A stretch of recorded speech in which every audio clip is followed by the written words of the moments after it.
I wanted to talk about swing games, and I want to start in the SEC West, but we're going to go all over the country with this. A swing game is the game that's going to be most responsible for how your season plays out. And I got one of them for every team here, and so let's just dive right in. Let's start at the top with Alabama.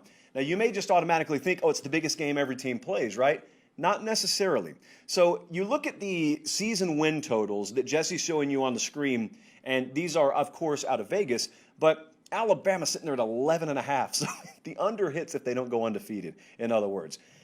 And I guess their most competitive game, when you look at their schedule, would be Texas A&M from a raw point spread metric. But I did not pick the Texas A&M game, so let's dive into this. For Alabama, I think it's Ole Miss. They come into Tuscaloosa. It's a Week 5 game.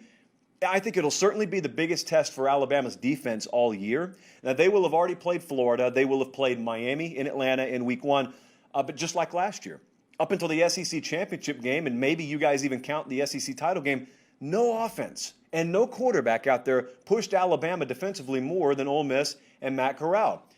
So I look forward to that. It's also obviously Ole Miss's chance to just shock the college football world. But Alabama, it's also your first chance to find out what the balance and the makeup of that team is going to be. Because you're going to look at them defensively, as am I, and you're going to say they are very much improved this year. I think they will be. Here's the question, though. Will we for sure find that out against Miami? For that matter, will we for sure find that out against Florida? We will for sure find that out against Ole Miss. And so this is the week before Alabama plays Texas A&M. To tell you, if you've seen it once, you've seen it 1,000 times, some of these big teams that have a game they're favored in before their big one, and it just goes deeper into the third quarter, deeper into the fourth quarter. You end up playing 96 plays, and then you're dead leg the following week. Just keep an eye on that. How about Arkansas? Number of options here because they play in the SEC West, obviously. But for Arkansas, I chose the Auburn game. It's at home. It's in Fayetteville. It's Week 7. It's huge for Arkansas. This is one of only 3 conference home games, true home games, that they have all year because they give up that one game to play A&M in Arlington. This is a stretch here for Arkansas where they face Texas A&M and they go to Georgia and they go to Ole Miss.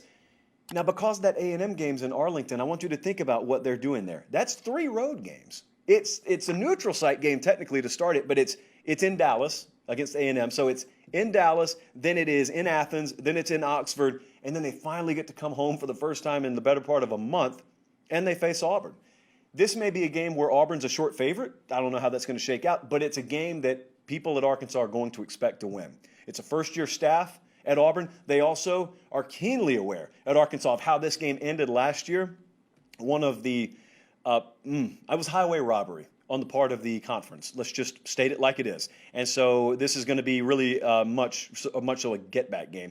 But also, I almost picked this as Auburn's swing game too. I didn't, though, and I'm going to tell you why actually right now. For Auburn's swing game, I went with their trip to LSU in Week 5. I think we're tentatively scheduled to go to this game. They've got Alabama and Georgia at home this year, do the Auburn Tigers. I want you to think about how wild Auburn's schedule is when I tell you they've got Bama at home and Georgia at home, and they are still going to play 3 road games in venues of over 100,000 people. This is going to be one of them. They will have already played at Penn State, and they also go to Texas A&M this year. Now, this is an interesting spot because if you want to pick a spot where Auburn could shock the world, they certainly will be an underdog point spread-wise in this game, but 2 factors that they could have going for them here.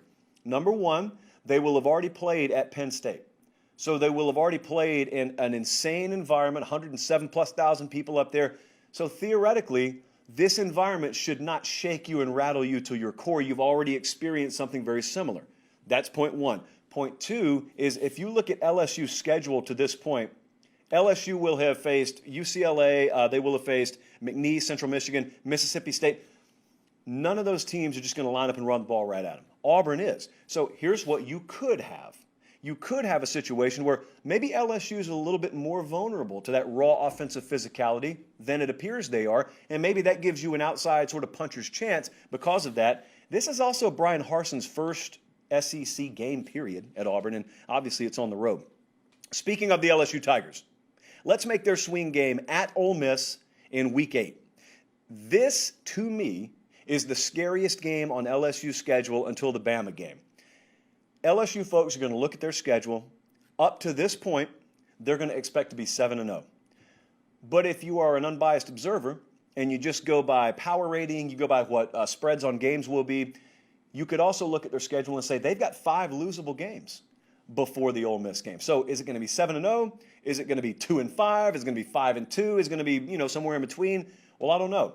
But let's just say best case is happening. Let's say they're 7-0. That will mean, as I pull up my trusty grid schedule in front of me, that will mean LSU has gone to Los Angeles and they've beaten UCLA. They've taken care of 2 teams they should take care of. So that means they've beaten Mississippi State and they've beaten Auburn and they've gone to Kentucky and won and they've beaten Florida. And if they've done all that, I think maybe the 50,000-foot perspective would say certainly they should be able to take care of Ole Miss. I think that discounts Ole Miss a lot. But I also think it ignores one potential problem, and that is the quarterback position, and that's offense. This is the 7th game in 7 weeks for LSU, and it's also a situation where you have not had your defense stressed like it's going to be stressed. And Ole Miss is going to do that to everyone all year. They're going to do it to Bama. They're going to do it to Auburn. But this is a spot because if LSU can make it through this, they go into the bye, and then they got the Bama game obviously coming up after the bye. But this one's going to determine ultimately how that season shakes out for LSU. How about Texas A&M? I don't think there's any way to beat around the bush here. The biggest swing game of the year for Texas A&M is against Alabama in Week 6. The mentality in College Station, and I'm pretty sure I agree with it at this point, is if we don't beat Alabama, how much improvement can we really say we've had? Because they've done everything else at this point. I mean, they've risen as a program to the point where I think they're the number 2 program in the West. That could change in a given year, but entering this season, I think that's where they are. They were on the fringes of the playoff conversation all year last year, but they got smoked by Alabama. So everything else kind of didn't matter. They got smoked by Bama, and unfortunately, that keeps you out of Atlanta, and it also keeps you out of the playoff. Well, they got Bama with a new quarterback, new offensive line, wide receiver core, running back, offensive coordinator, all that, and you get them at home this year, and you get it under the lights. So it is reasonable for a Texas A&M fan to say, if not this year, then when? It's kind of like that Florida-Georgia deal last year. That's what they were saying in Gainesville. Maybe they're saying that in College Station this year. This is the swing game. Alabama under the lights, in Kyle Field, full house. I mean, that's what 2021 is about for Texas A&M. So I'm saying there are only 2 scenarios here as far as they're concerned. Either they win the West and they go to Atlanta, or they still have a really good year, but because of that Bama game, they're on the outside looking in again. This game's going to determine which of those paths they go down.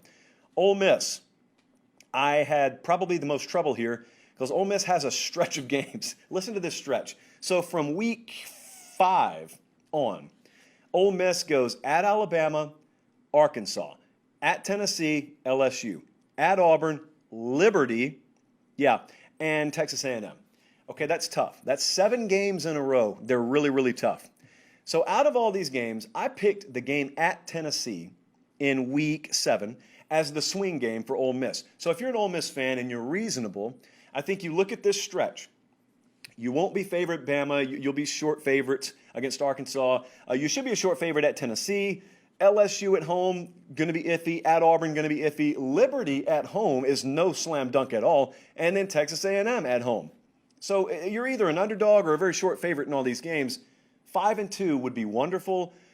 4-3 would be successful. But if you're going to achieve either of those, you certainly have to go to Tennessee and win. You can't be going to Tennessee and losing and then saying, oh, we'll make up for it when we play LSU or Texas A&M. That's probably not how you can count on that working out. So the game at Tennessee, that is Ole Miss's biggest swing game. And lastly, Mississippi State.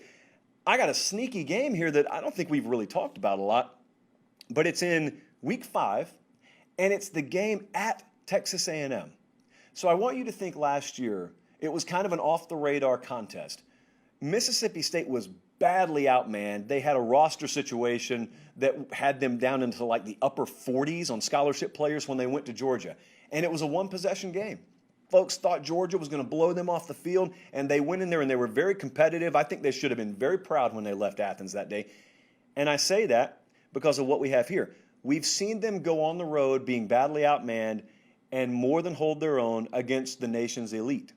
So this year, in Week 5, I think this is one of the sneakiest spots on the entire SEC schedule. Mississippi State going into College Station. It's a pure ambush opportunity for Mike Leach and the Mississippi State Bulldogs.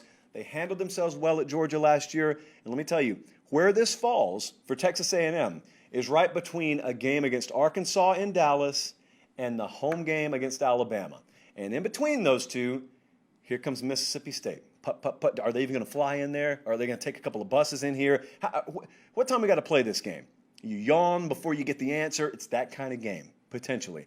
And it's the kind of game that Mike Leach has been known to leverage as, again, one of those shock the world type situations. So that one's going to be very interesting, and I can tell you, go ahead, bet your bottom dollar, not many people are going to be circling that one. Even when they're talking about trap games, not many people are going to be circling that one.